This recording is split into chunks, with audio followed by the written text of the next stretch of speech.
அன்பானவர்களே, அன்பு வணக்கங்கள். ஆன்மாவானது நம் உடலில் எவ்வாறு செயல்படுகிறது என்பதை பற்றி தெளிவாக தெரிந்து கொள்ளப் போகிறோம். நம் உடல் 3 உடல்களால் ஆக்கப்பட்டிருக்கிறது. மேலே பார்க்கின்ற கண்ணால் பார்க்கின்ற உடல் தூல உடல், பிசிக்கல் பாடி. அந்த தூல உடலுக்குள்ளே இந்த தூல உடலை இயக்குகின்ற ஒரு உடல் இருக்கிறது. அதற்கு மன உடல் என்று பெயர், த ஸ்பிரிச்சுவல் பாடி. இந்த மன உடலையும் இயக்குகின்ற ஒரு உடல் இருக்கிறது. அதற்கு காரண உடல், அதுதான் ஆன்மா என்று பெயர். உடல், அதற்குள்ளே உள்ளம், அதற்குள்ளே உயிர். இது 3ஐயும் தனக்குள் வைத்துக் கொண்டு வாழ்பவன் தான் மனிதன். ஆனால் பெரும்பான்மையான மக்களுக்கு இந்த தூல உடலுக்குள்ளே 2 உடல் இருக்கிறது என்பது தெரியாமலேயே வாழ்கிறார்கள். உயிர் என்று ஒன்று இருக்கிறது என்பது மட்டும் மேலோட்டமாக தெரியும். அந்த உயிர் எப்படி செயல்படுகிறது, எப்படி நம்மை செயல்படுத்துகிறது, எப்படி நம்மை வாழ வைக்கிறது என்பதை பற்றி தெரிந்து கொள்ள வேண்டும் அல்லவா? இந்த உயிரைத்தான் நாம் ஆன்மா, ஆத்மா, ஆவி, ஜீவன் என்று பல பெயரை வைத்து அழைக்கிறோம். இது நம் உடலில் இருந்து கொண்டு நம் உடலில் இருக்கின்ற உறுப்புகளை எல்லாம் இயக்கி வருகிறது.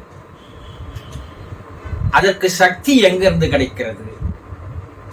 நம் உடலுக்கு உயிர் சக்தி எங்கிருந்து கிடைக்கிறது என்றால், நாம் உண்ணுவதன் மூலமாக ஒரு 25% சக்தி நமக்கு கிடைக்கலாம். ஆனால் 75% உயிர் சக்தியானது வானவெளி மண்டலத்தில் இருந்து, ஆகாய மண்டலத்தில் இருந்து, சூரிய மண்டலத்தில் இருந்து வந்து நம் உடலுக்குள் சேர்கிறது. அந்த வானவெளியில் காற்று மண்டலத்தில் இருக்கின்ற ஊடுருவி இருக்கின்ற அந்த சக்தி தான் நம் உடலுக்கு ஒரு ஊக்க சக்தியை, ஒரு ஆக்க சக்தியை தருகிறது. இப்போ ரேடியோ இருக்கிறது, தொலைக்காட்சி பெட்டி இருக்கிறது. இந்த ரேடியோவிற்கு ரேடியோ அலைகள் என்று சொல்லக்கூடிய அந்த அலைகள் வானவெளி மண்டலத்திலே தேங்கி கிடக்கிறது. ரேடியோ நிலையத்திலிருந்து அந்த அலைவரிசையை அவர்கள் முதலில் காற்று மண்டலத்திற்கு வெளியே அனுப்புகிறார்கள். உலகம் முழுவதும் அது காற்று மண்டலத்திலே அது வியாபித்து நிறைந்து அது அலைபாய்ந்த வண்ணமாக இருந்து கொண்டிருக்கிறது. தொலைக்காட்சி நிலையத்திலிருந்து அவர்கள் ஒளியாக இருவேறு வகையிலே அவர்கள் வானவெளி மண்டலத்திற்கு, காற்று மண்டலத்திற்கு, ஆகாய மண்டலத்திற்கு வெளியே அனுப்புகிறார்கள். அதுவும் மின்காந்த அலைகளாக வெளியே உலவிக் கொண்டிருக்கிறது. இப்படி வெளியே ஆகாய வெளியில், வெட்ட வெளியில், வானவெளியில், காற்று மண்டலத்தில் இருந்து கொண்டிருக்கின்ற அந்த அலைவரிசை என்று சொல்லக்கூடிய அந்த மின்காந்த அலைவரிசையை ஈர்த்து கொள்கின்ற வகையிலே வானொலி பெட்டியானது இருக்கிறது. அதை கிரகித்துக் கொள்வதற்கு அதற்கு ஆண்டனா, ஏரியல் என்று சொல்லக்கூடிய வகையிலே ஒன்றை வைத்திருக்கிறார்கள். அது தனக்குள் ஈர்த்து அந்த ஒலி அலைகளை, அந்த ஆண்டனாவாக இருந்தாலும் ஏரியலாக இருந்தாலும், அது ஈர்த்து அதை வெளிப்படுத்துகின்ற வேலையை செய்வதால் தான் நாம் ரேடியோவில் ஒலிகளாக, பாடல்களாக, சத்தங்களாக அதை கேட்கிறோம். தொலைக்காட்சி பெட்டியிலே அது ஆண்டனா மூலமாக இழுக்கும் போது அது நாம் சத்தமாக உருவங்களாக நம்மால் பார்க்க முடிகிறது இல்லையா? இப்ப இந்த சத்தங்களும் இந்த உருவங்களும் எங்கே இருந்தது? வானவெளி மண்டலத்தில், ஆகாய மண்டலத்தில், காற்று மண்டலத்தில் ஒலி அலைகளாக, சப்த அலைகளாக, மின்காந்த அலைகளாக கண்ணுக்கு தெரியாமல் அது உலவி வருகிறது. ரேடியோ நிலையத்திலிருந்து அது அனுப்புறாங்க. நம்ம வீட்டில் இருக்கிற ரேடியோவில் அந்த காற்றில் இருக்கின்ற அந்த மின்காந்த ஒலி அலைகளை ஈர்த்து கொள்வதற்கு நாம் ஒரு கருவியை வைத்திருக்கிறோம். அது ஏரியல் என்று பெயர். அது ஈர்த்து நமக்கு சத்தங்களாக, பாடங்களாக, பாடல்களாக தருகிறது. உருவத்தையும் ஒலியையும் தொலைக்காட்சி நிலையத்திலிருந்து வெளியே அனுப்பி விடுகிறார்கள். அது வானவெளி மண்டலத்தில், காற்று மண்டலத்தில் மின்காந்த அலைகளாக பரவி கொண்டிருக்கிறது. அதை ஈர்த்து நமக்கு தொலைக்காட்சி பெட்டியின் மூலமாக உருவங்களை, சப்தங்களை தருவதற்கு ஆண்டனா பயன்படுகிறது இல்லையா? அதே போலதான் சூரிய மண்டலத்திலிருந்து வருகின்ற உயிர் சக்தி,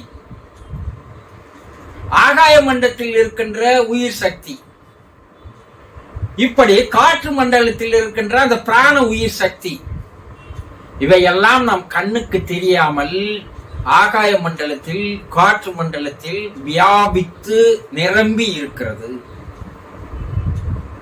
இதைதான் நாம் உயிர் சக்தி என்று சொல்கிறோம், பிராண சக்தி என்று சொல்கிறோம். அதை நமக்குள் ஈர்த்து கொள்வதற்கு ஒரு கருவியாக நம்முடைய தலை உச்சியானது இருந்து கொண்டிருக்கிறது. இந்த தலை உச்சி என்று சொல்லக்கூடிய, உச்சி கண் என்று சொல்லக்கூடிய அந்த தலை சுழி என்று சொல்லுவார்கள்.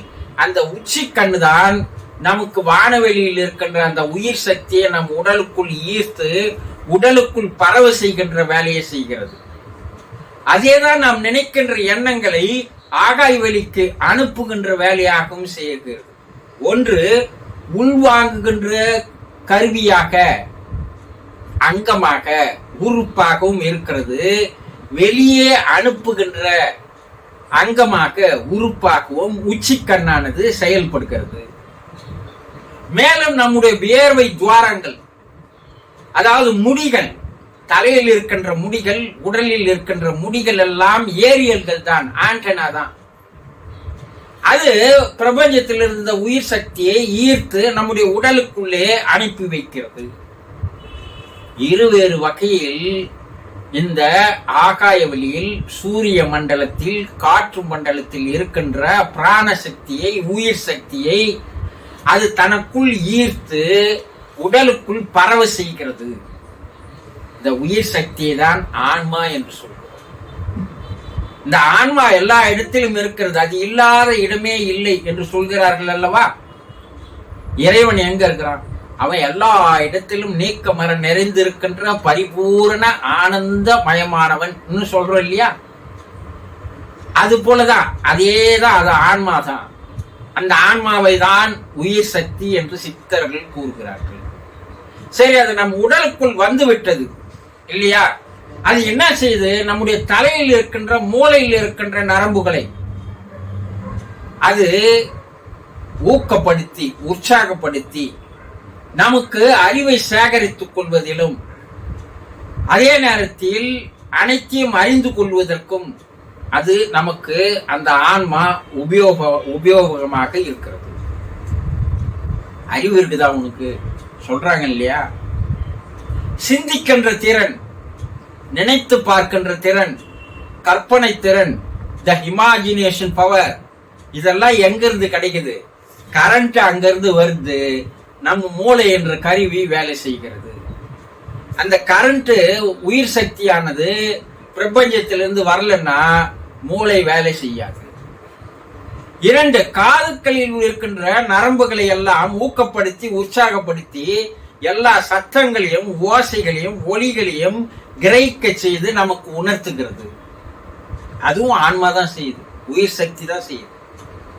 கண்களில் இருக்கின்ற நரம்புகளை ஊக்கப்படுத்தி, உற்சாகப்படுத்தி, ஆற்றலை தந்து நாம் எல்லா விதமான காட்சிகளையும் காண வைப்பது எது என்றால் நம்முடைய உயிர் சக்தி ஆன்மாவே ஆகும். மூக்கில் இருக்கின்ற நரம்புகளை ஊக்கப்படுத்தி உற்சாகப்படுத்தி ஆற்றல் தந்து நம்முடைய நாசியை வேலை செய்ய வைத்து வாசனைகளை உணர வைக்கிறது. நாக்கில் இருக்கின்ற நரம்புகளை உற்சாகப்படுத்தி ஊக்கப்படுத்தி ருசித்தன்மையை அறுசுவையை நமக்கு உணர வைக்கிறது.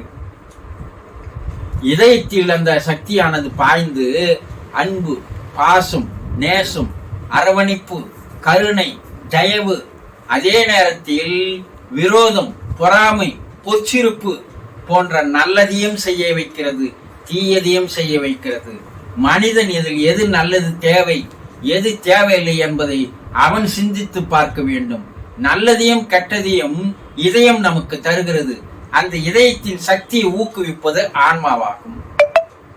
அப்போ ஆண் பெண் குறிகளில் போய் உணர்ச்சிகளை உணர்வுகளை தூண்டு வைக்கின்ற சக்தியும் அந்த உயிர் சக்தி ஆன்மாவாகும்.